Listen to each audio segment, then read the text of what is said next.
হে everyone, আসসালামু আলাইকুম। Welcome back to my channel. আজকে আমি আপনাদেরকে তৈরি করে দেখাবো রাজকীয় স্বাদের গরম মশলা রেসিপি। তো আসছে কোরবানি ঈদে, সবারই এই রেসিপিটার দরকার, এই জন্য ঝটপট আমি রেসিপিটা দিয়ে দিলাম। আপনারা চাইলে এভাবে গরম মশলা রেসিপিটা ট্রাই করতে পারেন।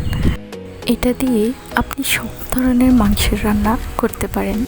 বিরিয়ানি, মাংসসহ সব ধরনের রান্নায় আপনি এই মশলাটা ব্যবহার করতে পারবেন।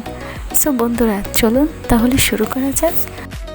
তো এর জন্য আমি নিয়ে নিচ্ছি গোটা জিরা 1 টেবিল চামচ, তারপর দিয়ে দিচ্ছি 1 টেবিল চামচ মৌরি, যাকে মিষ্টি জিরাও বলে, তারপরে হচ্ছে 1/2 টেবিল চামচ লং এবং 1 চা চামচ সাদা গোলমরিচ এবং 1/2 চা চামচ কালো গোলমরিচ। আপনারা চাইলে যে কোনো একটাও ব্যবহার করতে পারেন। তারপর আমি গোটা একটা জয়ত্রী দিয়ে দিচ্ছি 2টির মতন স্টার মশলা, তারপরে একটি দারুচিনি দিয়ে দিচ্ছি।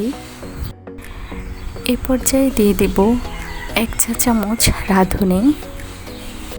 তারপর আমি 2টি তেজপাতাকে কেচি দিয়ে কেটে ছোট ছোট টুকরো করে দিয়ে দিচ্ছি।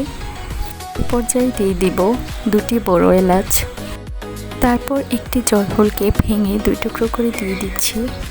তারপর দিয়ে দিব 3টি শুকনো মরিচ এবং 1 টেবিল চামচ শাহি জিরা। আপনারা চাইলে শাহি জিরাটা স্কিপ করতে পারেন। তো এখন আমি দিয়ে দিব সবুজ এলাচ 1 টেবিল চামচের মতো। এই তো আমার মশলাগুলো পরিমাণ মতো নেওয়া হয়ে গিয়েছে। আপনারা কিন্তু চাইলে এই পর্যায়গুলোকে রোদে শুকিয়ে নিতে পারেন বা চুলায় টেলে নিতে পারেন। গরম মশলার ঘ্রাণটা কিন্তু সব থেকে বেশি ভালো আসে চুলায় টেলে নিলে। আমি মশলাগুলোকে এখন আর রোদে দেব না, আমি এগুলোকে চুলায় টেলে নেব। এই তো আমি একটি পাত্র নিয়ে নিয়েছি। এখন আমি এখানে গরম মশলাগুলো দিয়ে দিয়ে এটাকে চুলায় বসিয়ে দেব। চুলায় বসিয়ে দিয়ে চুলার ফ্লেমটা একদমই লোতে রেখে আমি এটাকে হালকা নেড়ে চেড়ে মুচমুচে করে ভেজে নেব।